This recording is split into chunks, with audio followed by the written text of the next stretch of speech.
Es la hora 13:38.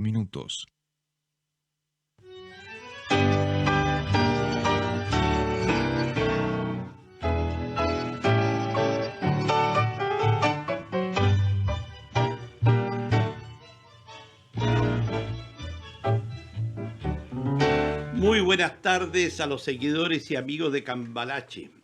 Hoy día sábado 25 de septiembre del 2021, un programa más de Cambalache.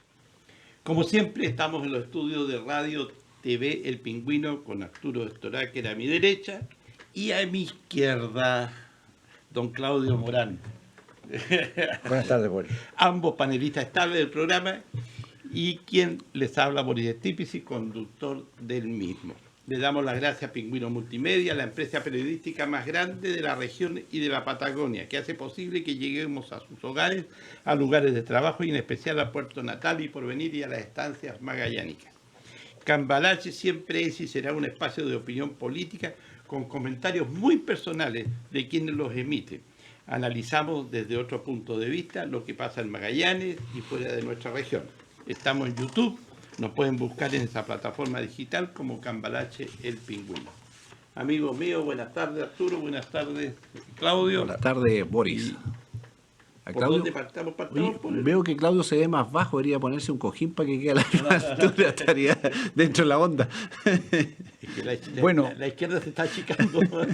Debería ser como hizo Gabriel Boric, de pararse arriba de un cajón en el debate. Qué ridículo, eso, ¿no? Eso es muy común, eso. Sí, cuando yo me acuerdo, me saqué la foto con Piñera en esa época y se puso en un cajoncito también. También. Es como oye, Arturo, mejor no te acuerdes. No me quiero acordar. No te va a dar ni un voto eso. Ya, pongámonos son serios. anécdotas, ya, partamos. Esta semana tuvimos el primer foro presidencial, fue el día miércoles 22. Tuvieron 5 de los 7 candidatos, quedando fuera de ese foro por razones de tema de salud y la cuarentena, Meo, Marco Enrique Ominami y Parisi, que está en Estados Unidos. Algunos dicen de vacaciones, pero qué raro eso de candidato a la presidencia de Chile y faltando menos de 2 meses y estar en Estados Unidos y como que quiere hablar desde allá y desde allá da entrevistas, etcétera. Pero que si hubiera tratado de estar acá, le habría pasado lo mismo que a Meo. Es decir, le habrían obligado a hacer cuarentena, sí, no habría podido estar ahí. No creo que lo hubiesen metido preso por 15 días. Que además creo que tiene una orden de arresto por no pago pensiones de alimentos. Eso es más complicado todavía. Sí, mucho más complicado. Bueno, ¿qué es lo que vi yo en el foro? Una opinión muy personal. Algo distinto en su estructura a todos los foros que hemos visto anteriormente, o sea, en otras candidaturas. Tiempo atrás. Este foro fue rápido, así de preguntas cortas y respuestas cortas y contrapreguntas, y etcétera. ¿Y qué conclusiones uno saca? Bueno, si partimos por el más débil, Artés, es un candidato que no tiene nada que ganar y nada que perder en estas elecciones, o sea, él está marcando una presencia, está con un discurso para darse a conocer, un discurso que es el mismo que ha tenido siempre, pero de propuesta de país no las tiene porque, es lo que es nomás. Y que me perdonen los seguidores de Artés, pero son candidatos que marcan solamente presencia, pero que nunca van a llegar a la moneda porque no tienen adhesión y la gente los ve muy distantes. Vámonos después por Kast. Para mí fue el candidato que realmente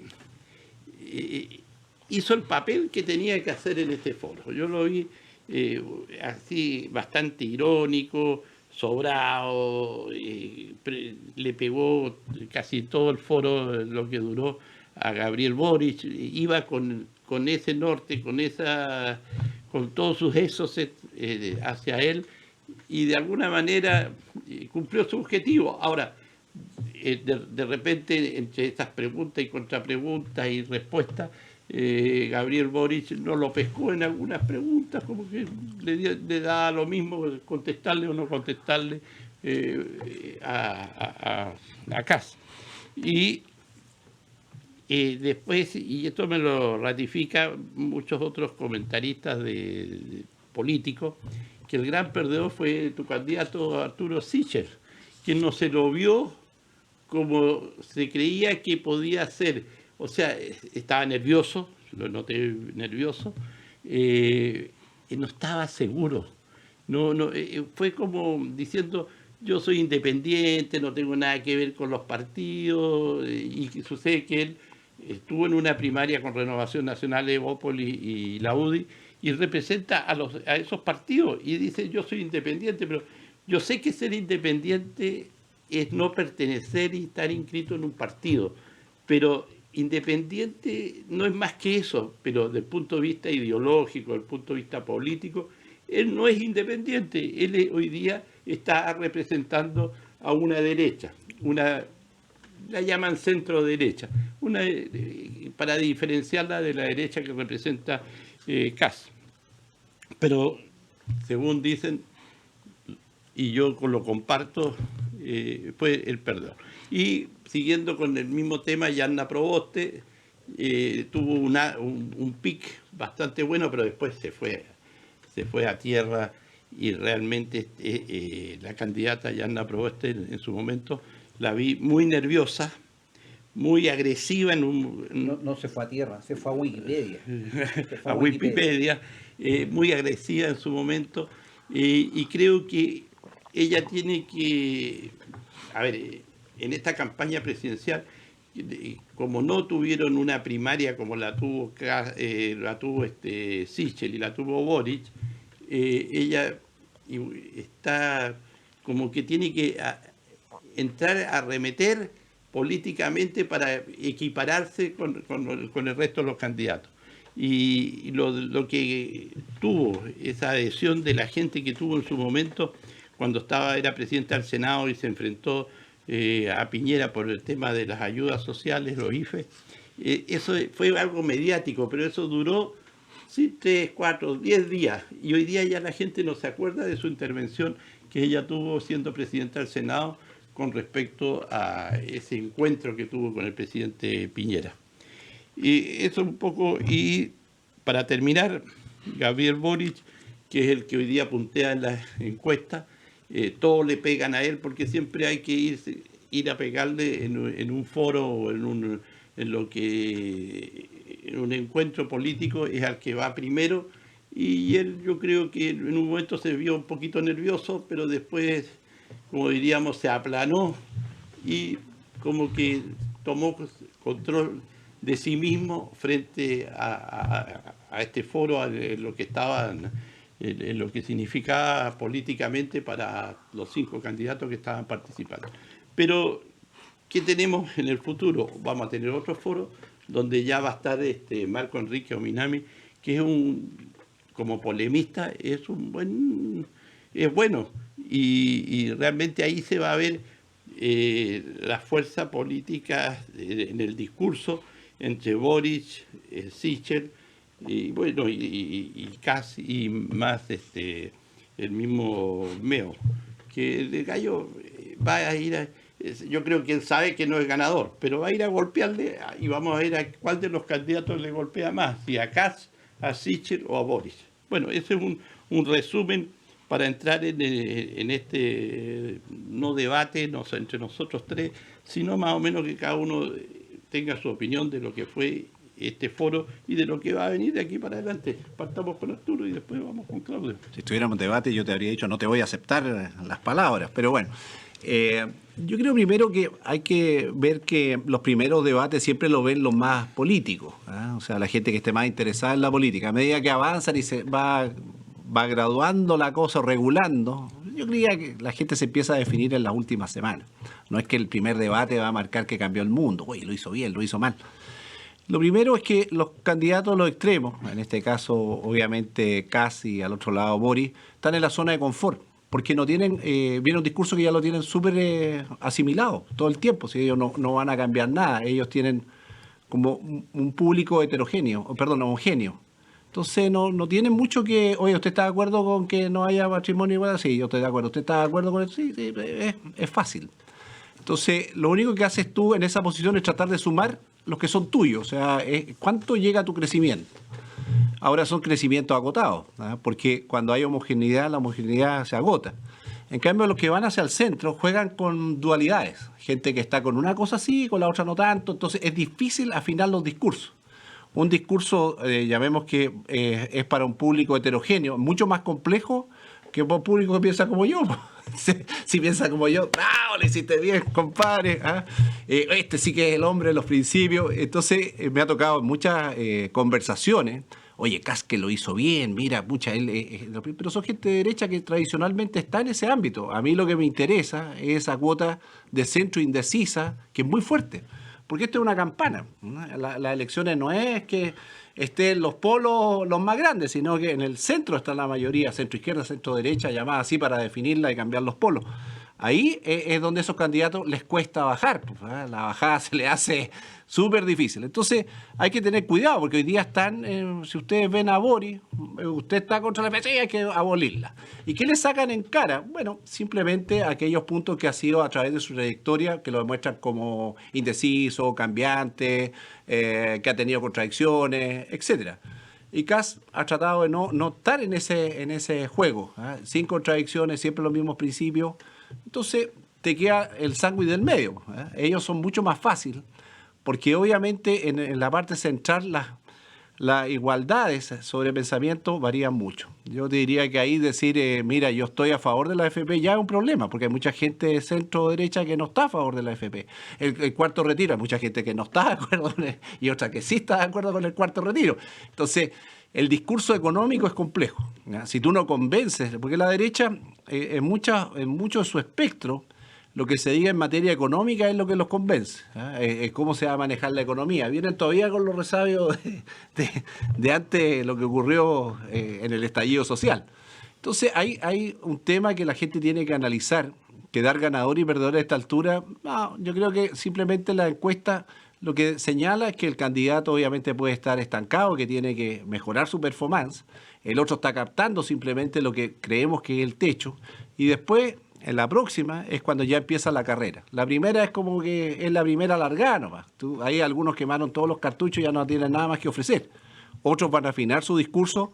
Yo creo que los de centro pueden afinarlo mucho más, porque tienen un espectro de público enorme, enorme que pueden llegar. Así que no hay que tomarlo esto como que aquí cambió el mundo. Yo creo que, acuérdense de lo que le digo yo, las encuestas van a cambiar unos puntos más, unos puntos menos, no va a ser mucho, porque están acotados algunos mercados del extremo. Entonces, cuando uno ve a Jana Proboste, lo que está buscando es decir de nuevo, aquí estoy, volver a la carrera con algunas ideas, y como a veces tus ideas están muy copadas, simplemente son con ciertos dichos. Sebastián Sichel le dijo a Sebastián Piñera, sabemos que eso no fue casual, fue obviamente preparado. Y otros temas más. Entonces, yo creo que para los que estamos en la política, contenido, ni me sorprendió ninguno, la verdad es que lo había leído un montón de artículos. O sea, pensar que ahí se dijo algo que a mí me dijera, oye, me cambia el mundo, no. Simplemente fue como una revisión de lo que han hecho o lo que han sido, pero todavía no están las grandes proposiciones. O sea, hay críticas. Como dicen siempre, este es un tema que uno aprende muy joven en la escuela de la vida. No me den un problema, denme un culpable. Tú la culpa la tenés tú, pero yo no la tengo. Así que más de allá no fue, porque yo creo que tampoco quieren quemar todo en este primer debate. Van a afinar sus líneas, van a ver sus debilidades, van a corregirlas, van a mejorar el discurso, van a repactar con los conglomerados, porque los conglomerados tienen que crecer. Boris sabe que tiene que, de alguna manera, pegarle la mascada a la concertación. Y lo mismo pasa a Sichel, que no tiene que permitir que pase más allá de la línea que él puede haber trazado, como hasta aquí llega. Así que interesante el punto de vista de los clinch que hubieron por ahí, algunas frases, pero de contenido yo no vi algo que me dijera, no lo he escuchado. Todo prácticamente como ordenadito. Vamos a hacer esto con la AFP, vamos a hacer esto, pero cuando le tocan los temas de fondo, se corrieron. Hasta ahí no me llegó. Así que es un debate, es el primero. Démosle de 1 a 7, démosle un 5, más no. Don Claudio. todas las opiniones. Mi análisis es distinto al que pueden hacer ustedes y que hace la mayoría de los analistas. Yo quedé tremendamente preocupado por el debate, porque yo veo otro tipo de cosas, y hay algo que me preocupa sobremanera. Ustedes saben cuál es mi candidato, lo refrendo, no tengo por qué ocultarlo. Yo creo que el problema de Chile es lo que un amigo mío llama desvitalización moral cultural. Yo creo que quien llega a gobernar un país debe ser una persona superior en términos morales e intelectuales. Eso impajaritablemente. El problema de Chile hoy es precisamente porque no han estado, no digo solo no ha estado, sino que no han estado al frente personas que cumplen con esos requisitos, moralidad y alto nivel intelectual. Claro, yo evidentemente con esa premisa, obviamente es lógico, yo tengo que estar al lado de José Antonio Kast, pero no deja de preocuparme porque esto es política real, realpolitik. ¿Cuánto se ha degradado la escena política nacional? Una golondrina no hace primavera. Cuando digo una golondrina, José Antonio Kast. Porque el resto de los contrincantes son de un nivel paupérrimo, de todo punto de vista, intelectual y moral. Fíjate que hasta le hago un pequeño reconocimiento a Eduardo Artés, que es un tipo tremendamente honesto en sus convicciones, Sí. y que en su candidatura anterior nos describió como si estuviera leyendo un manual todo lo que iba a pasar en Chile en el gobierno de Sebastián Piñera, todo lo que ha ocurrido, toda esta revolución que se está viviendo y sufriendo. El tipo es honesto, está en las antípodas de mi pensamiento, pero un tipo transparente. Yo siempre he dicho y he creído, independientemente que se llame Gabriel Boric, que lo peor que le podría pasar a un país es que al gobierno llegue un tipo de 35 años sin estudios, sin capacidad, sin experiencia de vida, independientemente de quién sea Gabriel Boric o se llame, por ejemplo, otro muchacho de la Diego Chalper, por ejemplo. Ya. Desastre, no podría. Segundo, y ya se está sabiendo, por ejemplo, el señor Sichel, ahora resultó que trabajó hasta en una empresa de lobby, po. ¿Y qué son los lobistas? Son coimeros profesionales autorizados por ley. Nada más que eso. ¿Sí? Ahora son por ley, antes no. Bueno, pero esos son los lobistas. Ya. Y doña Yanna Proboste, ¿cómo pueden presentar a una persona que se le perdieron cuando era ministro de Educación 600 millones de dólares? Pero por Dios, o sea, en este país, como decía un escritor conocido mío, en este país te perdonan cualquier cosa, menos el talento. El robo también te lo perdonan, obviamente. O sea, claro, obviamente ahí ya hasta por simple descarte, Kast ganó efectivamente en el debate como debate, pero uno se pone a preguntar, Dios mío, ¿y quiénes están detrás de esto? Porque el presidente de la República, cualquiera que sea, no puede llegar temprano en la mañana a prender las luces de la moneda, hacer el aseo, revisar a la guardia, ir a sentarse al asiento y dirigir y hacer todo. No. Se gobierna con equipos. Y no hay equipos en Chile. No lo hay. Boric no lo tiene. Sichel no lo tiene. Kast tampoco lo tiene. Y mi preocupación es, porque esto lo he estado estudiando por años, esto se llama en sociología política la teoría de las élites.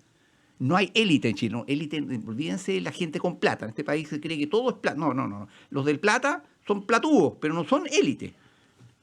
No hay élite y no hay una élite política. Hay gente de tremenda capacidad, pero desde hace ya muchos años esa gente se ha ido alejando y la han alejado de la política.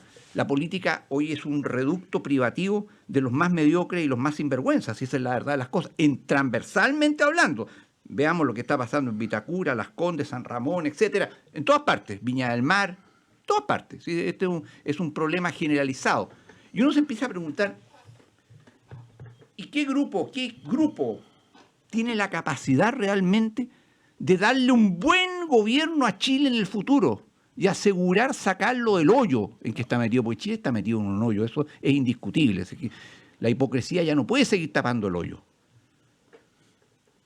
No existe un grupo civil. Y lo digo, y por favor no piensen los románticos del 73, los guatones flojos de la derecha que siguen soñando con un golpe de Estado, que los militares les vengan a salvar la campana. No. Estoy pensando en las Fuerzas Armadas. ¿Y saben por qué? Porque quizás ustedes no lo saben, pero en las últimas décadas y generaciones militares ha habido una tremenda y sistemática formación de oficiales de Estado Mayor, y también en carabineros, de gente que se ha preparado, que ha ido al extranjero. Hay en los oficiales de Estado Mayor, por supuesto, oficiales generales, en fin, activos y en retiro, tremendas capacidades intelectuales. Han estudiado en el extranjero, hay convenios con universidades, con otras instituciones de otros países del mundo desarrollado, en fin. O sea, tú puedes pensar en conglomerar, hacer un equipo de trabajo a nivel nacional.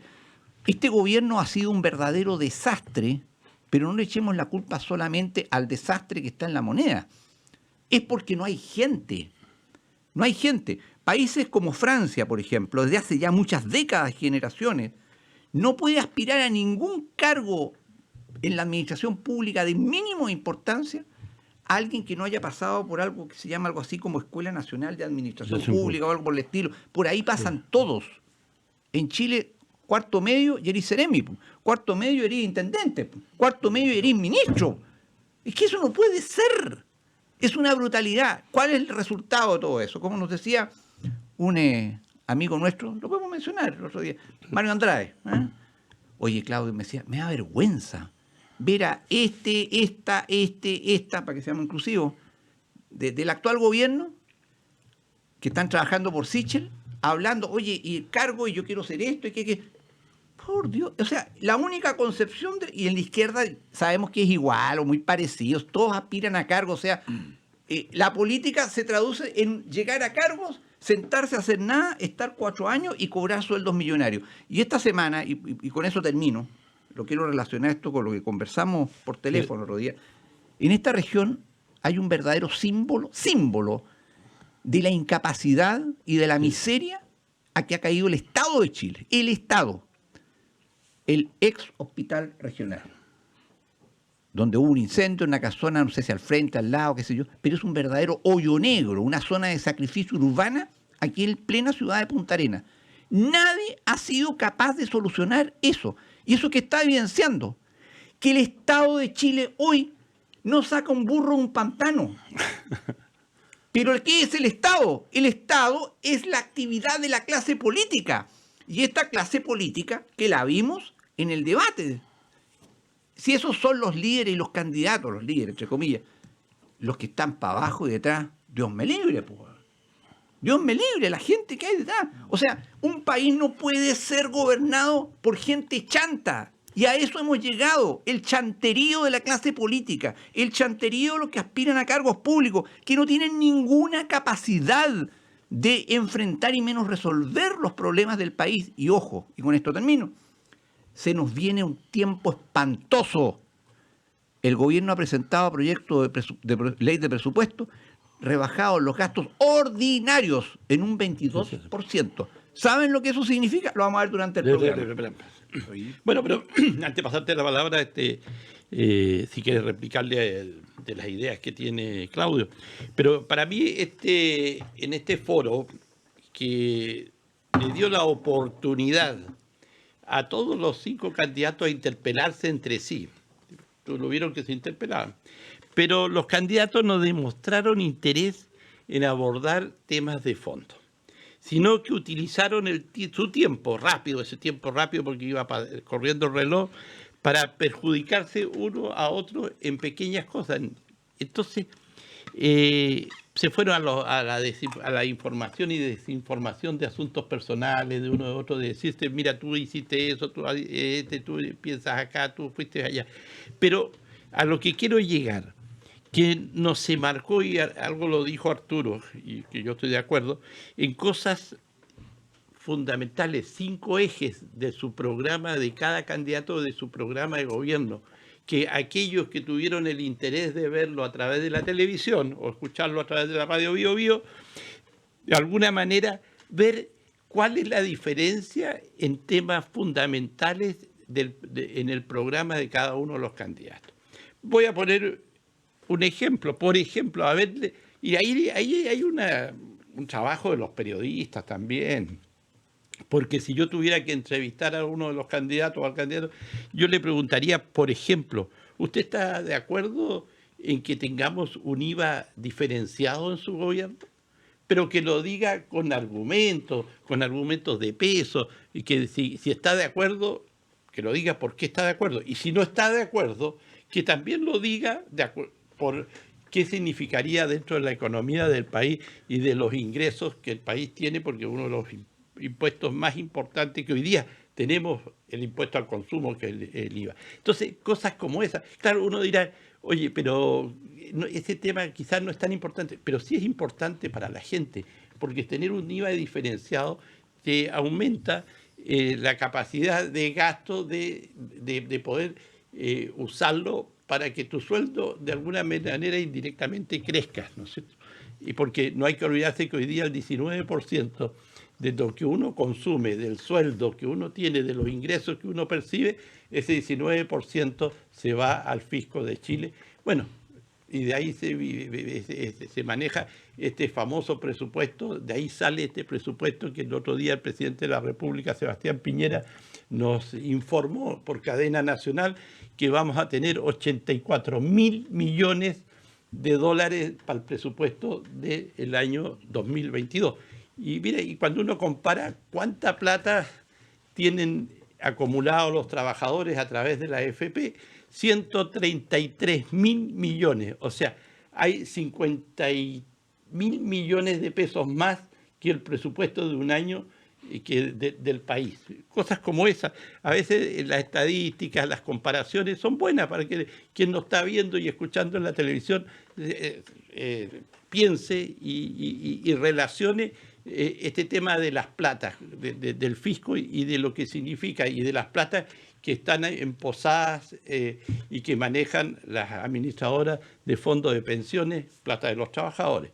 Y la cantidad de plata que se ha retirado a través, ahora dicen, un diputado de la UDI lo denunció el otro día, a través del Banco Central, el que puso los billullos, como se dice, la plata para los retiros, los 3 retiros, fueron 33.000 millones de dólares en su momento, pero lo puso el Banco Central. O sea, el impacto inmediato no fueron de las administradoras de la AFP o de los propios trabajadores, fue del fisco de Chile a través del Banco del Estado. Esto no lo digo yo, lo dijo incluso un diputado de la UDI. De esto se ha comentado muy poco. Los ingenieros comerciales, tanto de izquierda o de derecha, como que están tapando esta cuestión, que como que no quieren contar la verdad de cómo se les pagó a la gente estos retiros y cómo se hizo y de dónde se sacó la plata para que cada uno de los chilenos que tuvieron la oportunidad de retirar plata, creo que fueron 12 millones de ellos, les llegó esa plata. ¿Y quién puso la plata? La puso el Banco Central, y eso ya está demostrado, pero ahora necesitamos más explicaciones para ver por qué se hizo así y cuál fue el motivo de que fuera así. Bueno, vamos a seguir conversando, Arturo. Fíjate que aquí hay que tomar como dos actores importantes que están muy distanciados. Uno, que vimos que en el estallido social, podemos decir que la frase que resume un poco esto es que la gente quiere ser escuchada, pero no que le impongan las soluciones. Hemos visto que el esquema que nos hemos gobernado por los últimos años, de alguna manera este esquema económico, digamos, y político, no escuchó a esta gran masa, lo que llaman la cuarta línea, que son la gente menos instruida, gente que no es profesional, que existe mucha en Chile, créanme que no todos van, por muchas circunstancias que a uno les interesa, y ya la universidad prefiere ser emprendedores, no es escuchada. Y por lo tanto, decían, oiga, nosotros dentro de este sistema se escucha lo mismo de siempre. Fíjate que escuchan, sí, pero escuchan lo mismo de siempre. Y las soluciones las imponen. No se sientan a dialogar con esta cuarta línea. Preguntarle, oiga, ¿y usted qué solución ve? No decir, oye, yo ya te tengo la solución. Eso es como rápido. Ese es un proceso que no está terminado. Y es un gran problema. Y hay que tenerlo ahí. Después, si hubiera tiempo, juntaría con el problema justamente este momento económico-político que se disoció. Por largo tiempo, los economistas y los políticos iban más o menos a la mano. Hablaba el ministro de Hacienda y todo. Habló el ministro de Hacienda. dominaban a los ingenieros comerciales. ¿Qué quería estudiar? Ingeniería comercial, ingeniero civil. Era el momento de ellos. Impusieron muchas reglas y la verdad es que se equivocaron bastante también. Es cosa de ver lo que está pensando la gente, los resultados. Algunos dicen, oye, mira el Transantiago, eso no fue producto de los políticos, sino que lo que hay que estudiar. Después, muchos problemas más que se fueron suscitando en manejo económico, que se vio afectada a la gente, justamente esta cuarta línea muy fuertemente, y se armaron una serie de desigualdades dentro de nuestra sociedad. La desigualdad de género, la desigualdad salarial, etcétera, etcétera, etcétera. O sea, hay muchos problemas. Algunos pensaron que porque se recuperaba la parte económica un poco ya el problema había terminado. Oye, no, si Chile ya está de nuevo en lo que era. No, viejo, si esto no se ha solucionado. Estamos en plena crisis y no ha terminado. Entonces tenemos que hoy día, al no ser los economistas, los que imponen la regla, anteriormente eran los abogados, entre paréntesis, pero ahora están los economistas. Entonces sucede que entra a dominar lo que se llama el voluntarismo, o sea, las voluntades. Basta mi voluntad, el creer en eso que yo voy a arreglar el problema. Y lo arreglo ¿cómo? De la forma que a mí mejor se me ocurra. Y eso también conlleva, digamos, una serie de circunstancias que obviamente son catastróficas.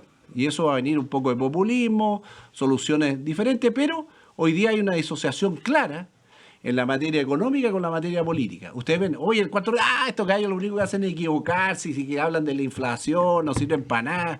Habla el del Banco Central, que antes todos hablaban del Banco Central y todos callaban, sí, pero otra vez está con el mismo cuento. Están disociados. Eso es un hecho grave, y que no se va a componer así nomás. O sea, los políticos tomaron la batuta, y mientras esté este momento político no la van a soltar. Van a haber promesas, montones de cosas, y los resultados los van a ir pagando posteriormente. Entonces, este país lamentablemente se disoció aquí, y esta clase política está bastante disociada en esta cuarta línea en general. Y todavía queda ese problema de que no lo escuchan, y si lo escuchan, escuchan a unos pocos. Y eso no se ve todavía que se entre en un verdadero cruce, de alguna manera de diálogo, que sea capaz de sacarnos este atolladero. No hay voluntades, estamos totalmente divididos. Entonces cuando dicen, oye, mira, Piñera falló. Piñera se basaba en los economistas, ministros haciendo, se lo metieron los políticos en el bolsillo nomás, pues empezaron a gobernar con leyes del Parlamento, a repartir las lucas, pues, estos no saben nada, se equivocaron. La pasada de cuenta. Es una pasada de cuenta muy fuerte y al país le va a costar, pero aquí hay pasada de cuenta política de todas maneras. Hoy día los políticos se sienten que ellos están arriba, ellos son los que están mandando. No le están haciendo caso a estos tecnócratas. Entonces muchos a veces hoy día asumen sus pergaminos. Oye, necesita más ingenieros comerciales. ¿Para qué? Si no lo están escuchando. A los que va a ir le dicen, oye, otra vez con tu cuento, que la masa monetaria, que esto va a generar la inflación, y que la inflación aquí y acá. Y tú ves que nosotros estamos mejor que el resto de los países, todavía nos queda plata. Entonces, ahora que queremos apretar el cinturón, no lo van a permitir los políticos. Obviamente que esto es muy grave, es muy fuerte. Hagámoslo gradual. El voluntarismo. Las voluntades solucionan el problema. Eso es lo que predomina hoy día. Ustedes van a escuchar a los políticos en los debates en el voluntarismo, en las voluntades, las utopías creadas. A veces hay que tener utopía, pero no tanto como esta. Entonces el tema es más complejo. No es un tema simplemente de dar cifras, porque la gente las cifras no las cree. No es defender algo que ya la gente no cree en ello, sino que buscar el nuevo camino. Y no lo estamos buscando, estamos defendiendo trincheras. Y eso hace que realmente esta cuarta línea, esta gente que quiere ser escuchada y quiere que ellos propongan soluciones, no hay cabida. Y eso está latente, sigue siendo estudiado, pero no solucionado. Claudio. Bueno, es que para ir cerrando el tema del foro. El tema de fondo va nuevamente por lo que yo he señalado. En Chile no hay élites. Ahora, Chile es un país con una gigantesca herida abierta, no cerrada, que en un programa lo mencionamos, de que muchos analistas se retrotraen al gobierno de Frei Montalva, que provocó un verdadero genocidio social en Chile con una cultura agraria de 4 siglos en ese entonces, para la eliminación de la casta o clase de los terratenientes. Y esa cuestión fue un shock del cual el país nunca se ha recuperado, que aparte de eso le entró la corrupción de a poco, galopante, en fin, de forma tal que a este país le falta esencialmente confianza en las instituciones, confianza en las personas. pero más que en una persona determinada, con nombre y apellido, confianza en una élite. Y cuando digo élite, vuelvo a decirlo, no me refiero a lo que la chusma entiende del guatón con plata, ignorante, que vota por la derecha. Sí. No. Me refiero a gente instruida, a gente moralmente apta, porque no la ve en ninguna parte. Es decir, hoy día en Chile, digamos las cosas por su nombre, todo chileno se presume sinvergüenza a los ojos de otros mientras no demuestre lo contrario. O sea, nadie confía en nadie. Entonces, cuando no hay confianza en nadie, tampoco hay confianza en nada. Fíjate tú... Esa teoría, la de impuesto interno, era. Bueno, pues que impuesto interno... Era. Bueno, a ver, y va a seguir siendo por lo que viene, pero eso es otro tema. Otro tema, de sí. que no me quiero... Pero importantísimo. Mira, si no hay confianza, nos diluimos como país. Si al final el país, ¿qué es? Un proyecto colectivo. Un proyecto colectivo que es, y un proyecto en que la gente de la nación siente que forma parte de un proyecto colectivo, histórico. Entonces, más encima, en este país, en este momento, estamos sufriendo este proceso constituyente en que ya ha quedado bien claro que de lo que se trata es que la República de Chile ya no es República de Chile, que la nación chilena ya no existe, existen varias naciones. Miren ustedes cómo se va avanzando. Hoy día, en los conceptos ideológicos indigenistas, neomarxistas, socialistas, hoy día todos hablan de territorios. ¿De qué me vienen a hablar de territorios? Existe el territorio del país, territorio. Existen las regiones, existen las provincias, existen las comunas. No me vengan a hablar de los territorios para después identificarlos con una etnia que no existe. Si todo esto es una soberana pamplina y una mentira. El problema está en que el axioma de la propaganda totalitaria es una mentira repetida 1.000.000 de veces se transforma en verdad y repetida otro 1.000.000 de veces se transforma en complejo. Entonces, este es un país que nuevamente está tratando de edificar sobre la base de mentiras, nuevas mentiras. La hipocresía. Nadie quiere decir las cosas como son. Cambalache la dice. Cambalache las dice. Y por eso muchos nos escuchan, muchos nos ven, pero muchos también nos detestan, porque pisamos muchos callos, pero decimos las cosas por su nombre. Así son, realmente. Sí, Así son. Cualquiera es un señor, cualquiera es un ladrón. ¿Sí? Esa es la verdad de las cosas. Y Chile hoy día es un país en crisis profunda, una crisis que puede ser terminal. Yo he dicho que esto tiene solución en la práctica. No hay un sistema perfecto. No hay sistema perfecto. No hay gobiernos perfectos, no hay países perfectos, pero tiene que haber un punto de inicio. ¿Un punto de inicio cuál es? Un gobierno de verdad. Cuando digo un gobierno, me refiero a un equipo, un equipazo de nivel nacional, de gente capaz, de gente honesta, de gente de convicciones y gente con ideas claras. Es mucho más fácil decirlo que hacerlo. Ese es el problema a que nos enfrentamos. ¿Somos capaces o no somos capaces? Porque si no, nos vamos a diluir como país. Si eso es lo que estamos haciendo. Claudio, mira, yo quiero tomar una palabra que dijiste, una frase, la confianza. Y la pérdida de confianza que hemos construido, porque esta pérdida de confianza la hemos ido construyendo no desde ahora, sino de varias décadas. Y ustedes se pueden dar cuenta, que nos están viendo y escuchando, esta pérdida que hoy día, por ejemplo, la firma no vale como firma. Tú firmas, hoy día te exigen la huella digital.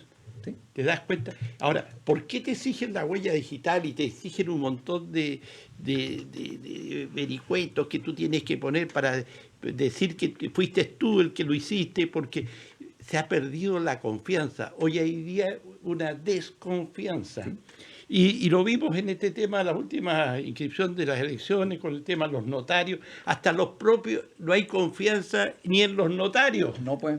Primero hay que ver si están vivos o están muertos. Claro, entonces, este concepto de la confianza, ¿cómo va destruyendo una sociedad? Y la desconfianza como que va dominando a la ciudad. Todos desconfiamos uno de otro. Yo te digo, antiguamente, hace 50, 60 o 70 años atrás, yo veía a mi padre, a gente de la sociedad magallánica, que el concepto de la palabra y darse la mano era un acto de confianza tal que eso no se podía romper. Mucha gente dice, daba la palabra y se la jugaba por la palabra, por el honor. El hecho de dar la mano y decir, mira, yo voy a cumplir con lo que te estoy diciendo. Ese es el tema del honor. En Chile no hay honor. Claro. No hay honor. Entonces el honor estaba reflejado en la palabra. Entonces, esto un poco para entrar a esta filosofía de lo que es la confianza y la desconfianza en este país. Y cuando estamos destruyendo y se ha ido destruyendo esta sociedad, es bajo estos conceptos, que hoy día uno no cree en el otro. Y para creer en el otro, no sé, tiene que tener un montón de vericuetos y documentos y qué sé yo. Y después cualquier cosa dice, no, arréglese con mis abogados. Por eso lo dijo el famoso Nicanor Parra en ese antipoema que decía en pocas palabras, sí. ¿Quién solucionará los problemas de Chile? Nadie. Entonces, vote por nadie al poder. Güey. Pero bueno, es un poco lo que queríamos colocar en el tema para que ustedes también reflexionen en sus casas y cada uno se mire a sí mismo y mire en su entorno de este tema de las confianzas y las desconfianzas. Del último tema de las confianzas, tú tienes que pensar que eso está muy dado, y sobre todo en el pasado, por la socialización que teníamos como sociedad. Nosotros éramos mucho más recurrentes, nos veíamos más, interactuábamos más. Hoy día cada vez más es teletrabajo, ya los sitios de convergencia, las reuniones, todas son teletemáticas, ya no hay ese face to face, digamos, la mirada, eso murió. Entonces la sociedad está cambiando radicalmente en toda su estructura, bueno o mal. Oye, yo me acuerdo cuando escuchábamos la música rock fuerte y decía, ¡ay, estos niñitos, ¿dónde van a llegar? Era todo un cambio, entonces hay que tener cuidado. Nosotros ya no estamos socializando como lo hacíamos en esa época. Estamos desocializándonos, ya se están pensando en las oficinas, se están cambiando a cualquier lado, ya las reuniones, los mítines, estos encuentros que había ya no van a ser. Viene un cambio muy radical. Lo que pasa es que algunos no quieren verlo. Yo te insisto, digamos, que algunos piensan que esto vuelve a ser lo que era. Yo digo, no vuelve. Esto cambió. Nunca más. Y ahí viene un gran problema, que queda mucho de nuestra parte de esta generación, queda como obsoleta frente a este cambio, y viene este tema, ¿qué vamos a hacer con esta gente que empieza a sobrar en cierta medida, que no tiene cabida? O sea, vienen problemas sumamente graves. Yo diría que estamos en una crisis, y sobre todo en Chile, muy, muy fuerte, y que va a ser un desafío súper grande salir adelante. Oye, Claudio y Arturo, pasemos a otro tema. A ver, ¿qué prefieren? ¿La migración que está viviendo Chile en este momento, que está descontrolada total, o nos vamos por el cuarto retiro? Oye, yo quiero el tema de la migración. Ya, vámonos ahí. En el norte, en el sector de Colchame, ya se perdió el control de la entrada de los inmigrantes. Hay 74 pasos no habilitados y uno solo el que está habilitado. Están todos habilitados ahora. Están todos los pasos habilitados. Claro, porque pasan por todos lados. Por todos lados. Pero si uno, esto hay que manejarlo porque yo escuchaba al nuevo gobernador de la primera región y que estaba contando lo que está pasando en el norte del país. No tanto en el resto de Chile, pero toda esta gente que entra por el norte, por el Colchame, después se traslada hacia el sur, a Santiago, y muchos llegan incluso hasta Punta Arenas. Pero son largas filas de gente. Mire, yo he visto los videos y realmente me ha impresionado, porque son kilómetros de personas caminando y han caminado cientos de kilómetros para llegar hasta ahí, para llegar a Chile, algunos de Venezuela, otros de Colombia, de distintas partes de Centroamérica, de alguna manera. Y lo que he visto, mamás con niños en brazos, matrimonios, parejas, con niñitos chicos caminando, imagínate lo que es eso. Pero por otro lado, para que lo comentemos en conjunto, ¿qué es lo que pasó con los haitianos que pillaron en Estados Unidos?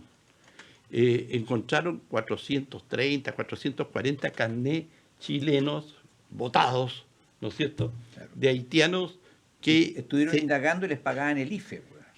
Claro, incluso algunos de ellos le pagaron a muchos de ellos el IFE, y con el IFE se fueron a Estados Unidos. Claro, uno dice, ¿por qué se van a Estados Unidos? Claro, hay una mejor expectativa de vida, mejor expectativa de desarrollo. Estos haitianos, muchos de ellos expulsados por algún motivo que así lo estipuló el gobierno, pero mire, imagínense ustedes que en Estados Unidos 440 carnets tirados ahí y los encontraron de gente que estuvo acá. Entonces, cuando se habla de la inmigración... Y por lo menos uno yo sé que es de acá, estuvo aquí. De Punta Arenas. Cuando se habla de la inmigración, pucha, claro, todos tenemos esta cosa humana, de que son personas que hay que ayudar, pero las cosas no son a veces como uno piensa que son en la teoría, en la práctica son muy distintas. De la gente que, muchas de estas personas que llegan, en el caso de hoy día, y claro, todos sabemos lo que está pasando en Venezuela. Venezuela es un país donde hay una tiranía, un país donde ya han salido alrededor de 6 millones de venezolanos por el mundo. O sea, la gente en Venezuela no puede seguir viviendo los propios venezolanos en su territorio, en su país. Sabemos lo que está pasando. No es el mejor ejemplo de país Venezuela. Hoy día Venezuela es un país que está, no sé cómo decirlo, en el pantano, ahogado, todo lo que fuera, porque tampoco no tiene un gobierno que gobierne para la gente, gobierna para su sector nomás. Por eso es una dictadura. Pero y eso no nos vamos a perder. Pero también hay gente que viene de Colombia, de República Dominicana, del propio Perú, de otros países. Ahora, en el caso de Perú, mucha gente está volviendo. Mira, leía unos artículos económicos del diario Financiero, donde Perú realmente puede sobrepasar en el punto de vista como país minero a Chile. Y Chile tiene que ponerle énfasis porque los peruanos, mira, con todo el nuevo presidente Castillo, que uno dice, no, este gallo izquierda, medio payaso, con el sombrerito, no, pero eso es parte de una cultura, de un sector del Perú. Pero, pucha, está conversando con los empresarios americanos en la explotación de los minerales. Y el tipo está llegando a acuerdos. Y eso es peligroso para Chile porque nos pueden sobrepasar. Perú puede transformarse en una fuente de productos mineros tan importante o mayor que Chile. Y eso no deja de ser importante. Sobre la migración, sí, Arturo, y después mira, Claudio. Hay datos que son bastante interesantes, porque si tú tomas cómo empezó a crecer esta oleada de migrantes, esto parte del 2018 fuertemente, y ahí realmente pasan hasta el 2020, que después ya por el producto de la pandemia se cierra la frontera, subimos prácticamente a 1.700.000, 1.500.000 de migrantes, o sea, ya era el 7.8 por ahí de la población, o sea, estábamos realmente con un tema entre manos bastante complicado. Y las leyes regulatorias eran re malas porque entraban como turistas. Turistas entraban con la carpetita y pasaban por la frontera una cantidad de 250.000 a veces en un mes. Entonces, tenemos después un cambio en la ley que vienen las restricciones, que aquellos que entraron de manera irregular tenían que irse y no le iban a preguntar nada y tenían que regresarse a su país. Ahí empezó el primer problema, el temor, la deportación, los aviones, 4 aviones arrendados para llevarse para afuera gente. Y también Chile empezó a pedir papeles. Ahora no era llegar al aeropuerto, aquí estoy. Había que mostrar la visa, en otros casos el papel de antecedente, que era casi imposible conseguirlo. Y esto hace que la presión se vaya a los pasos irregulares. Aún a pesar que se está volviendo gente, muchos se están yendo porque tienen miedo que los deporten. Porque, como digo, hay plazos en la ley, no sé cuándo exactamente se cumplen, por ahí por octubre creo, que los que entraron de manera irregular y que no están catalogados se tienen que ir. Entonces, lo que está llegando, comparado con la magnitud del que venía, hablemos como turistas, es tal vez menos, pero está entrando irregularmente. Ahora, se supone que nosotros le habíamos pasado algún control al ejército, los plazos fronterizos, pero toda esa manera media chambolina que finalmente no cerró ninguna puerta, porque pasan clarito para adentro. Entonces el problema sigue siendo en otra magnitud, en otro momento económico para Chile, y por supuesto que la resistencia hoy día es lo que yo señalaba anteriormente. Hay que escuchar a la gente que se ve afectada y cuáles son sus proposiciones. No, este gobierno lo que tiende a escuchar, pero dar sus propias proposiciones, no lo que ellos piensan. Entonces se produce el conflicto entre las comunidades y la gente que anda ocupando los espacios comunes, etcétera. Y creo que ya había una marcha de protesta en uno de los lugares donde hay gran cantidad de gente que está de manera irregular. Por lo tanto, ha faltado una política clara de qué hacer con este tema de los que entran por los pasos no regulares, pasos clandestinos, y por supuesto cómo se trata ya el problema que lo tienes en casa, porque algunos decían, oye, lo echaron de la plaza, pero no hubo un catastro, no se preocupan de las guaguas, de todo el problema.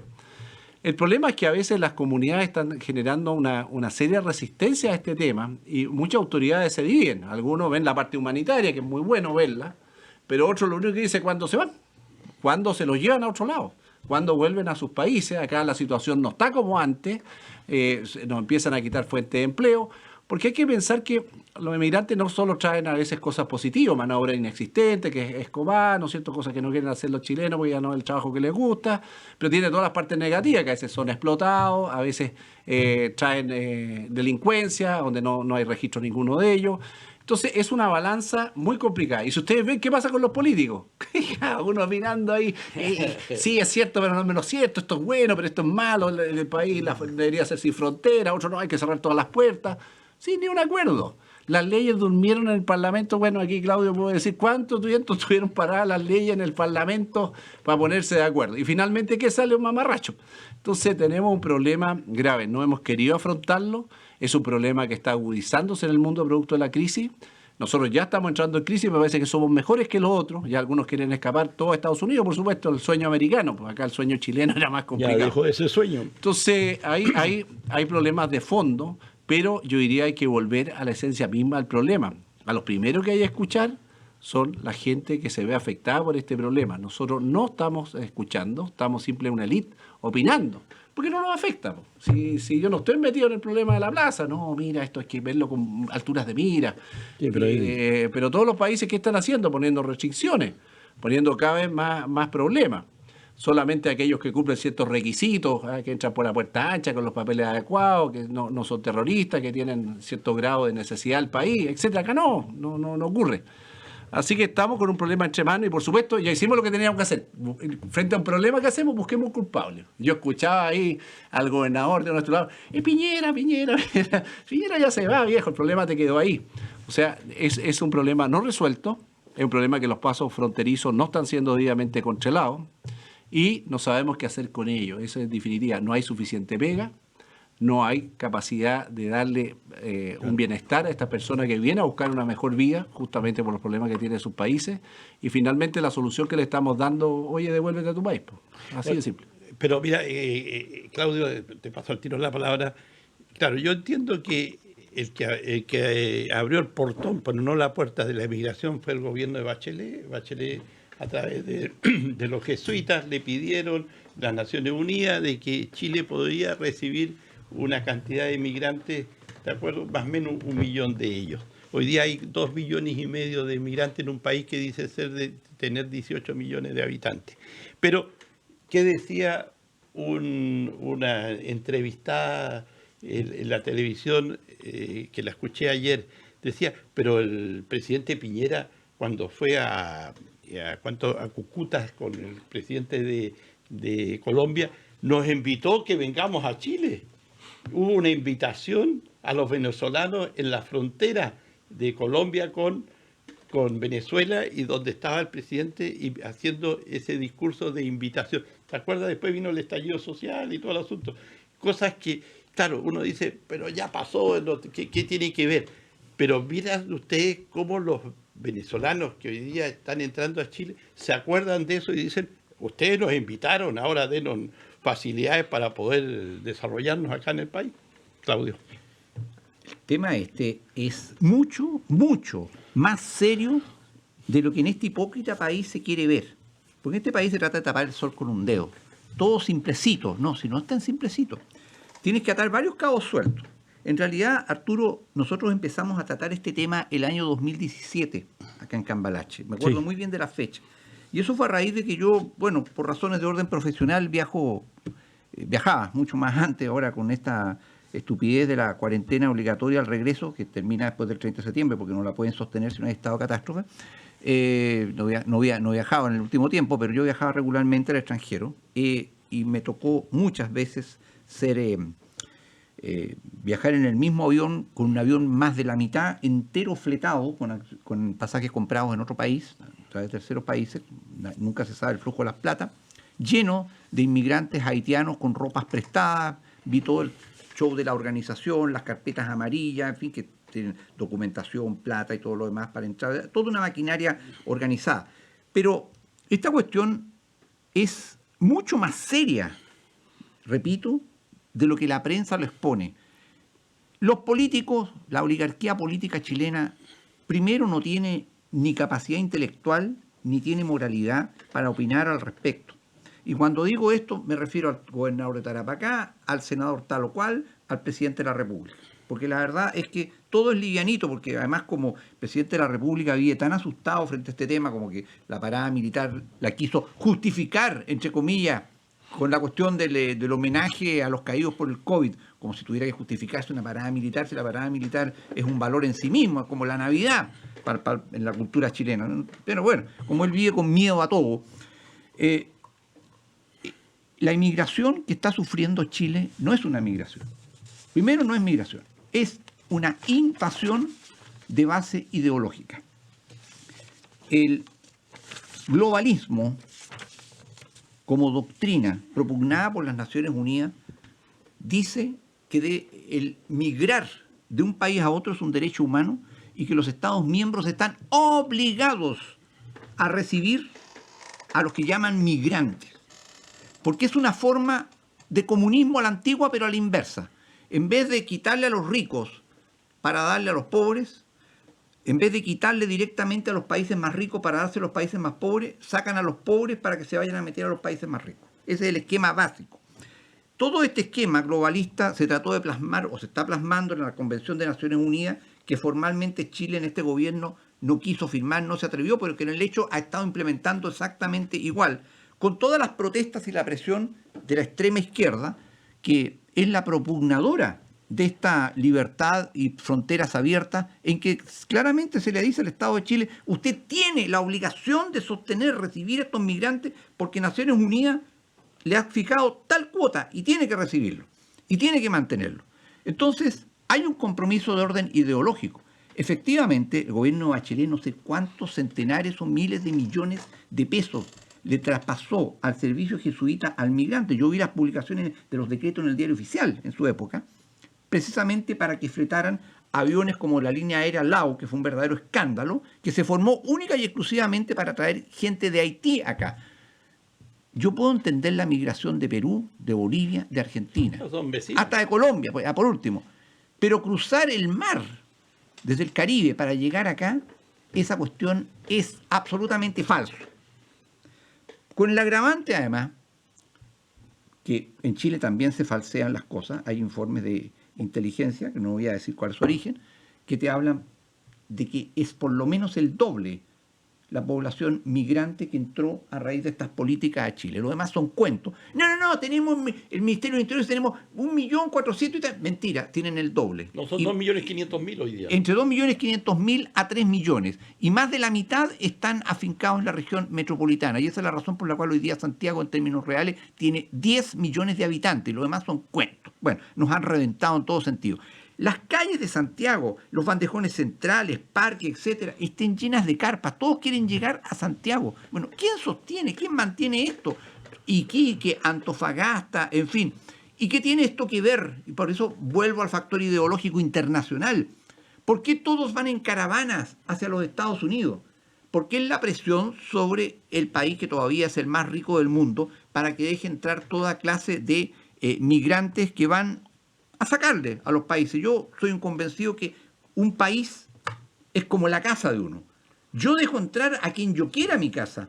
Yo dejo entrar a quien yo quiera a mi país. A mí no va a ir la ONU ni ningún picante, ni aunque sea un político de adentro, a decirme: usted tiene que abrir las puertas. Váyase al carajo. Recíbalo en su casa entonces. Alójelo usted y sosténgalo usted. Gente que viene a sacar, no viene a poner, porque es muy distinto al inmigrante croata, al inmigrante árabe, que vinieron a crear empresas, a desarrollar, que aportaron cultura. Yo le digo, los haitianos, por ejemplo, pobre gente, no tienen la culpa de lo que es, de lo que son. No tienen nada que ver con la cultura latinoamericana. Ellos son un país africano, del centro de África, del África ecuatorial francesa, originarios de Togo y Benín, que practican el vudú insertos en América. era una covacha de esclavos franceses que producían sus plantaciones en el último rincón de la isla La Hispaniola que comparten con República Dominicana. Si ustedes han ido a República Dominicana pueden darse cuenta de que haitianos, que están algunos trabajando en República Dominicana, y dominicanos no tienen nada que ver, Y aunque viven tengan en la el misma mismo isla. color de la piel, no tienen nada que ver. Culturalmente los dominicanos no pueden ver a los haitianos. Pero bueno, ese es el problema artificial que nos metieron una invasión. Entonces estos ahora han cruzado 9 países, desde Chile hasta la frontera con Estados Unidos, y los norteamericanos no los quieren dejar entrar. Principalmente han sido los guardias fronterizos de Texas, que no dependen del gobierno federal, sino que dependen del estado de Texas, que no quieren saber nada con ellos y no los están dejando entrar. Ahora, si al final está demostrándose que Donald Trump tenía toda la razón con el tema del muro, si un país no puede ser invadido. Ahora, ¿cuál es el problema que tenemos aquí como Chile? Que no tenemos ninguna preparación en las fronteras. No hemos hecho nada, pero lo peor es que hipócritamente, como todo en Chile, todo es hipócrita, esto responde a una encubierta política de Estado. Salió la nueva ley de migración mucho después del 2018, es una porquería de ley, al país no le sirve en nada. Desgraciadamente hay problemas adicionales, o sea, la Corte Suprema le ha puesto la prueba en contra al gobierno y está defendiendo toda la expulsión. Ahora, ¿cuánto cuesta expulsar a esta gente, subirla a un avión y mandarla a su país de origen? Una fortuna. Estados Unidos lo puede costear, pero Chile no lo puede costear, y menos en esta situación. Entonces, ¿cómo lo vamos a enfrentar? Tenemos al INDH, que es una institución del Estado de Chile, trabajando contra el Estado de Chile. Si esta es una invasión, no podemos hacernos cargo de ella, pero las políticas, aquí tenemos el enemigo metido aquí adentro. Yo conozco a mucha gente que es promigrante, lo respeto mucho, pero yo creo que la caridad empieza por casa. Chile no tiene por qué seguir sosteniendo esta política encubierta. Nos sobran estos inmigrantes. Si no tuviéramos estos inmigrantes que le aportaron a muchos empresarios inconscientes mano de obra barata en un comienzo, evidentemente tendríamos por la ley del mercado muchas mejores remuneraciones. Si la gente no quiere hacer ciertos trabajos porque le pagan poco, había que pagarles más y lo iban a hacer. Pero no, era preferible pagarle 2 chauchas a un par de negritos haitianos, ¿no es cierto?, para que hicieran trabajo sucio que no querían hacer los chilenos. Bueno, ahí se equivocaron, y se equivocaron mucho. Pero mira, yo te quiero recordar, antes de darle la palabra a Arturo, por ejemplo, Juan Sutil, Sí, presidente de la CPC. de la CPC. Él hizo, hará como un año atrás, una crítica que con esto de la pandemia no podían traer trabajadores para la agricultura desde Bolivia y Perú como temporeros, porque esto, y no traerlo, le subía el costo de la producción de la fruta para el tema y influía en la exportación, ¿te Así acuerdas es. de la cereza y todo el asunto? Entonces, ¿qué dijo él? Quizá él dijo una verdad indesmentible, pero él contó una realidad, y esa realidad era que el trabajador que venía como temporero desde Bolivia o desde Perú se le pagaba mucho menos que al trabajador Así chileno, es, pues. y Por no eso se le lo saben. pagaba las leyes sociales, etcétera, etcétera. Entonces, claro, cuando hay ese aprovechamiento, ahora, esa gente que venía a hacer la temporada de la fruta a Chile, claro que le convenía porque trabajaban no 8 horas, trabajaban 16 horas diarias, ganaban plata, ¿ya? Producían y trabajaban, no le vamos a decir con el látigo del capataz en la mano, pero presionados, ¿no es cierto? Y para cumplir en tanto ¿Y tú tiempo. sabes por qué viene esa gente? Porque si bien en Chile tenemos problemas de falta de gobierno y de falta de una masa crítica capaz de gobernar, hay países que están mucho peores, pero mucho peores. Países como Colombia, países como Venezuela. ¿Tú sabes con cuánto se sostiene una familia en Venezuela un mes? Con 20.000 pesos chilenos, viejo. Mira, Sea, a ese nivel de y ahora- transferencia quedan felices. Y mira, y antes de la palabra, y te tiro, Arturo, y quiero decirle, uno tiene la oportunidad de conversar con mucha gente. Yo converso con gente de color, gente que ha venido a trabajar, emigrantes, colombianos, dominicanos, y de alguna manera están trabajando la mayoría en la construcción, como obreros de la construcción, ahí a pala Y picota. y picota, ¿no es cierto? Y me decían, oye, nos pagan mucho menos Que a los chilenos. las empresas Lógico. empresas importantes de aquí que construyen propiedades, casas acá en Magallanes, y nos pagan menos que mi compañero chileno que está al lado. Eso también es abuso, Arturo. Bueno, es que como señalaba yo, el tema económico y el tema político hoy día están disociados. Por lo tanto, cuando uno habla de las bondades económicas, no, olvídate, predominan las bondades políticas. Y por lo tanto, lo que políticamente sea más correcto es lo que tú vas a aplicar de acuerdo a los intereses de tus propios conglomerados. Por lo tanto, el problema no va en una vía de solución racional, ¿ah? Que diga, oye, mira, esto hay que pararlo. No, están en las cuentas alegres. Y por lo tanto, si tú escuchas en el debate, vas a escuchar una división tal, ¿va? Que lo único que podéis decir, bueno, ¿qué pasa cuando salga a la izquierda y cuando vas a la derecha? Más de eso no vas a poder decir porque mientras tanto va a seguir la cosa más o menos igual.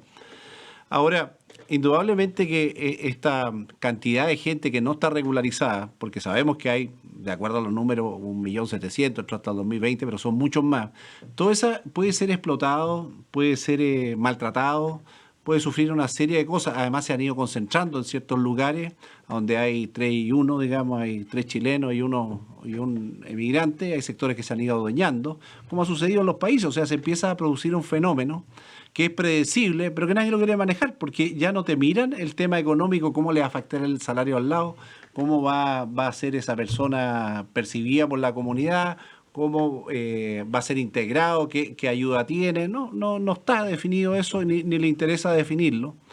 Y como te digo, termina finalmente siendo un problema recurrente, latente y permanente, que tú no le ves una salida pronta. Y principalmente es como que no se estuviera considerando la voz del ciudadano común. Yo lo que te digo aquí, la gente como que no puede opinar, no se la está escuchando de lo que está pensando. ¿Cuándo se la escucha? Bueno, porque hicieron una marcha, salieron a marchar. Sí, aquí hay un problema. O sea, la invisibilización del problema, de esta cuarta línea que te digo yo, es inmenso. Y por lo tanto no podemos esperar que no sigan los estallidos sociales en otras magnitudes, que sigan habiendo problemas, porque hoy día se está manejando con el voluntarismo, la voluntad de solucionar el problema, que hay que ponerlo todo, compañero, que hay que darle para adelante, chutiemos. ¿Qué es chutear? ¿Cómo lo voy a hacer? No sabí. Entonces creo que el momento es sumamente malo para solucionar este problema y muchos otros. Hoy día estamos en un momento político en que todo sube y resta, donde dominan los políticos, los economistas ya lo echaron al bolsillo hace tiempo, así que estos planes económicos, de austeridad, estos planes de racionalidad, volvamos al camino, a la senda del bien, van a quedar súper archivados, se va a negociar, sí, se va a ampliar, porque el que recibe no quiere no recibir, chutiemos, el país tiene capacidades, va a haber todo eso al lado. Vamos a estar manejándolo muchas veces con ese concepto, acuérdense de mí. Aquí, para que no diga que no lo dijo por primero, el pingüino entra a la región. Las voluntades políticas van a ser las que mandan sobre la racionalidad económica y todo eso. Ahora, pero quiero refrendar lo que tú dices, que no se escucha la cuarta línea. Vamos a cumplir en octubre 2 años de lo que algunos llaman estallido social, yo le doy otro nombre y no es muy bueno. Dime un problema de fondo social que se haya resuelto. ¿Hay mejores pensiones? ¿Hay mejores remuneraciones? ¿Hay mejor atención médica? ¿Qué hay? Nada. Pero estuvo la pandemia, llevamos 1 año y 9 meses de pandemia, tuvimos momentos muy críticos y creo que, en honor a la verdad, también el gobierno, con respecto a las vacunas, tuvo un éxito tremendo. Yo creo que ahí hay que darle un 10. Yo creo que el gobierno de Piñera, uno no porque no esté de acuerdo con su ideología, su gobierno, no puede reconocer lo bueno que también el gobierno ha hecho con respecto, por ejemplo, pero lo de las vacunas no era reclamo no era reclamo 2019. No, de acuerdo, Claudio, claro. pero el gobierno se centró con toda su fuerza también en la pandemia. Pero quiero, para ir cerrando este tema de la migración, que la migración anda también de la mano con el tema de la droga. Porque se entremezcla todo. Se entremezcla todo y cuando nos encontramos que mucha gente, estos que hacen del trabajo de burrero, son emigrantes, de alguna manera vienen o colombianos, o dominicanos, o venezolanos, que para hacerse unos pesitos se inmolan frente al tema del tráfico de la droga, y ellos son los burreros, los transportadores de muchas de estas drogas duras y fuertes que hoy día tenemos en Chile. Entonces, todas las cosas se relacionan unas con otras, o sea, se entrelazan. Sí, pero por supuesto. Siempre se publican los que fallan, pero no los que tuvieron éxito. Claro. En el burreo, digamos, va a seguir existiendo, digamos. Caen un poco, pero cuando el número te juega a favor, te arriesgáis. Sí, claro. Riesgo. Bueno, los 5 minutos que nos quedan, vámonos. El cuarto retiro. El gobierno está tan seguro de que no pasará esta vez el cuarto retiro, yo creo que también no va a pasar. Le puso urgencia a esta ley para que no sea un elemento de campaña de los candidatos. Pero yo lo que quiero decir, y decirlo aquí en Cambalache, tengo, no sé, esa percepción, presentimiento de que si este retiro, según cómo se enfrente, porque aquí va a ser como un encontronazo entre los políticos, unos de acuerdo y otros, nos puede llevar a ponerle el fósforo para un segundo estallido fuerte, donde la gente pues salga a protestar a las calles de todas las ciudades, los pueblos de Chile, en que la gente diga, y yo no estoy llamando a protestar, que quede bien en claro, pero la percepción que uno tiene que la gente va a estar indignada, porque si hay un desprestigio en la clase política, lo hay. Y yo creo que con esto del cuarto retiro, como se está enfrentando el discurso, no es convincente. A la gente, los que están en oposición al cuarto retiro, no tienen un discurso que a uno lo convenza por qué no tiene que existir ese cuarto retiro.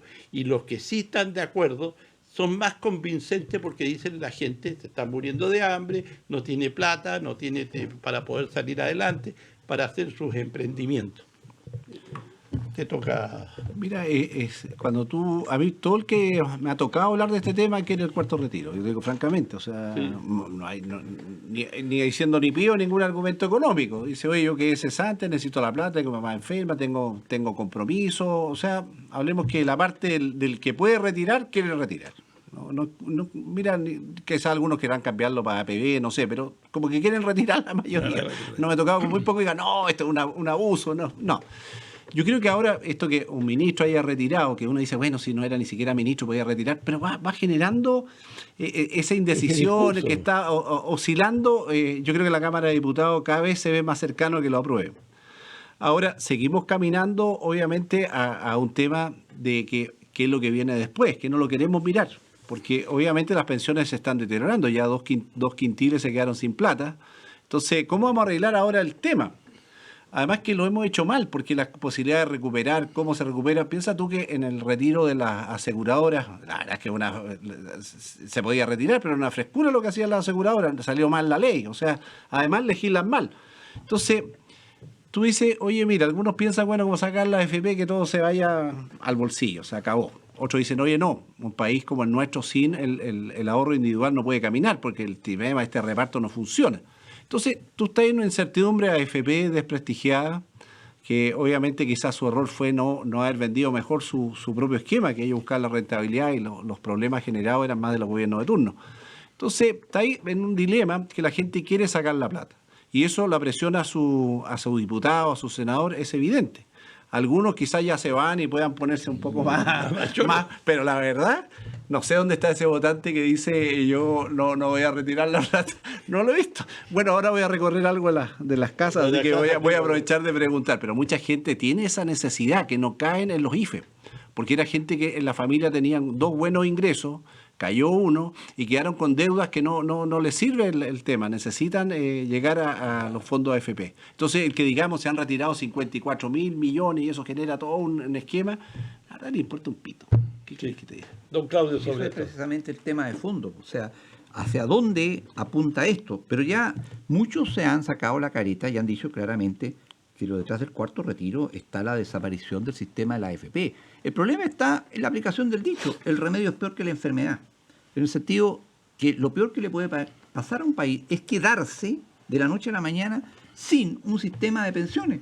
¿Cuántos pensionados hay en este momento por el sistema de la AFP? Deben ser centenares de miles vivos aún. Sí. ¿Qué te parecería que las AFP, por la crisis del sistema, dejen de pagar el día de mañana. Ahí te quiero ver, ancianos octogenarios, sin un peso de un día para otro. Se mueren. Sería el paraíso, se mueren. Sería el paraíso de todos estos diputadillos, senadorcillos. Senador, por favor, yo he sido apoyo suyo, consígame una pensión para mi mamita, que esto, que lo que se quedó sin nada, que esto, que lo... Sí, eso es lo que hay detrás. Ahora, un sistema nuevo de pensiones no se construye por una simple ley corta. Requiere todo un proyecto, estudios de ingeniería, de cálculo, de un montón de cosas. Y eso no se ha hecho. Hay uno de los barómetros que tienen los países, o termómetros. Cuando un país tiene muchas leyes, duran poco, es un signo de corrupción. Chile es un país que se está llenando de leyes, las leyes mal hechas, las leyes cortas, largas, medianas, en fin, corrupción, tratando de tapar por aquí, por allá, en fin, y nada funciona, porque echa la ley, echa la trampa. Y la gran pregunta que nos tenemos que hacer los chilenos frente a la desaparición del sistema, ¿quién es más sinvergüenza? No digamos que sea honesto. ¿Quién es más sinvergüenza? ¿El gerente general de una AFP o el funcionario público a cargo del Instituto de Previsión Nacional o como se le quiera llamar? Ese es el drama. ¿Quién es más sinvergüenza? Cuando en este país, en el gobierno del señor Frei Ruiz-Tagle, se legisló para traspasarle a los cotizantes las pérdidas de la AFP, ¿alguien me puede decir que no hubo coima? Obvio que hubo coima, pero por favor, hubo coima. No me cabe ninguna duda. Miren el tremendo negociado. Si cuando muchas se dice en este país, la constitución política de 1980 de Pinochet, pero si no quedaba ya casi nada de la constitución de Pinochet, el sistema de la AFP creado por José Piñera, pero si las cosas fundamentales se cambiaron hace muchos años. Pero esto es lo clave, traspasar las pérdidas a los cotizantes. Y eso fue coima. No. Ahora, estos fondos A, B, C, D... Otra sinvergüenzura más. Otra sinvergüenzura más. Del Lagos. Pero eso es especulación. Nada más. Oye, Nada más. Pero lo que te queda claro y que le quede claro a los que nos escuchan es que le va a salir más caro a todos ustedes. O sea, aquí de nosotros todas maneras cotizábamos el 10, ahora nos vamos al 18 y discutimos el 20. O sea, créanme que esto va a costar mucho dinero a la generación venidera. Yo ya soy jubilado, no sé si alguno acá es jubilado, ya es lo que es, no vamos a agarrar nada en esta cuestión. Pero que los le que sigan vienen, pagando las pensiones nomás, pues, amigo. ese es otro tema, pero no me pongáis nervioso. No te pongáis nervioso. Pero los que vienen van a tener una dureza tremenda por delante, porque van a tener que solventar una mayor cotización personal, van a tener que además hacerse cargo de los viejitos, que no vamos a tener buenas pensiones. Pero mire, va a haber problemas. Pero mucho Arturo y problema. Claudia, yo quiero una pregunta y para que la reflexionen en su casa. ¿A quién se le ocurrió o a quiénes de que la expectativa de vida para calcularle la pensión... 115 años. No, 110. 110. 110 años. ¿Cuántas personas llegan a 110 bueno, años? si salen a los 110 salen en el libro Guinness de récord. Claro, entonces... bueno. Pero nos vamos a ver obligados. Pero ¿quién hace en eso? ¿Quién dice eso? Cuando se reúnen estos cerebros, estas materias grises, ¿no es cierto?, de la economía, y dicen, bueno, pongámosle 110 años de expectativa de vida. Pero, ¿y cómo nadie pudo decir? Oye, baja a los 85 y verás cómo suben las pensiones. Pero, baja a los 85 pero nomás. impresionante. Lógico. Entonces, pero eso no quiere. Eso no quiere. Correcto. Ahora ahí están los lobistas, como bien dices tú, Claro. están toda la gente que dice que está detrás de esto, porque al final, en las leyes estas de las pensiones, ¿quién las redacta y quién las hace? No lo hacen los diputados ni los senadores, lo hacen profesionales del sistema, de las AFP, anónimos que redactan la ley. Hoy día no se habla de cambiar eso, se habla de terminar el sistema, o sea, que vemos bien clarito que este sistema ya muchos lo dan... Sí, pero hay que cambiarlo por otro. Pero no hay sí, otro. pero ese No, ese no, otro... inventar otro. No, Pero no, ahora Están trabajando en eso. No ahora te preocupes. estarán pensando esos anónimos cuál va a ser el sistema para poder que se apruebe. Ahora, yo creo que, y no lo hemos tocado hoy día, lo vamos a tocar el próximo sábado, la nueva constitución, yo creo que ojalá que salga todo bien y que las cosas se digan por su nombre, que se elimine la hipocresía en este país con la nueva constitución, porque ya la hipocresía de este país, como lo hemos dicho en Cambalache durante muchos años, es parte de una nueva cultura que tenemos acá en Chile. El chileno yo creo es que hipócrita. es vieja la cultura de la hipocresía. Sí, de siempre. pero yo creo que no tanto como... Se ha incrementado cada vez más. Sí, cada vez más. Sí, Sí. eso sí. Eso no me cabe duda. ¿Qué más tenemos? Algo vamos a tener 28 candidatos antes de cerrar el programa. Las próximas candidaturas a diputados. El Trincel aceptó las reclamaciones y de alguna manera va a estar interesante la elección de diputados en Magallanes. Se eligen 3, de 28 tienen que elegirse 3. Sí. Va a ser por la cantidad de votos, la suma de los votos. Yo creo que va a estar interesante las promesas. Las promesas que cada uno... Ojalá hubiera un debate así de promesas, para enumerarlas. Y la elección de Core también va a ser interesante. Pero hay como 55 candidatos. Sí, está duro lo de Core. Nuestro amigo y panelista y parte del programa, Arturo Storaker, también va en esta oportunidad vamos al desafío. Al desafío de Core. Eso es importante tenerlo claro. Bueno, ustedes ya Arturo lo conocen ya vamos a cumplir como 5 años y 8 meses. Vamos para los 6 años de Cambalache. Tengo que reinventarme para... Y saben cómo piensa, la capacidad intelectual de él.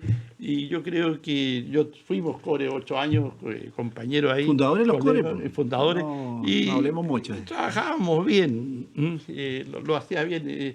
Entonces, sí, de alguna manera, siempre, Peter. Con la época de Roque Tomás, si alguno se recuerda a él, yo creo que los Core. Arturo va a ser un gran aporte si es elegido. Yo creo que, y eso de que si va a ser un gran aporte depende de usted. Si el día en noviembre, el 21, ¿cuánto de noviembre? Usted le da su apoyo, su voto a nuestro panelista de Cambalache. Eso es muy importante tenerlo claro, ¿no es cierto? Me parece, sí. Es parte de esto. Bueno, estamos llegando al final de nuestro programa de hoy día, 25 de octubre. De septiembre ya se... Es que tú me confundiste con las elecciones. Ya se va el mes de septiembre, el mes de la patria, y ya cada día quedan menos días para el día de las elecciones, el día de la verdad política de este país. La gran encuesta, dice. La gran encuesta. Tengan ustedes muy buenas tardes, nos estamos viendo y escuchando con alguna novedad que ustedes van a tener el próximo sábado aquí en Cambalache. Chao. Siglo XX, Cambalache, problemático y febril. El que no llora no mama y el que no roba es un gil. Dale nomás, dale que va, que allá en el horno nos vamos a encontrar. No pienses más, siéntate a un lado, que a nadie importa si naciste honrado. Es lo mismo el que trabaja, noche y día como un buey. El que vive de los otros, que el que mata, que el que cura,